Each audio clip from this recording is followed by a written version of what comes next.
guys, good evening, good evening, good evening. Kakain tayo kasi gabi na, alas 9 na. Kain tayo. Para hindi tayo gugutumin mamayang gabi.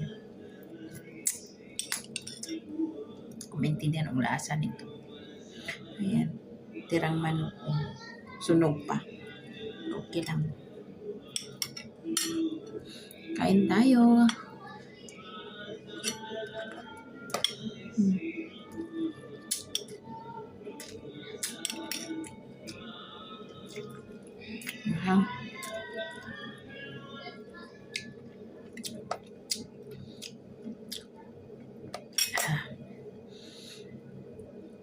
Mauna na ako sa kasama ko.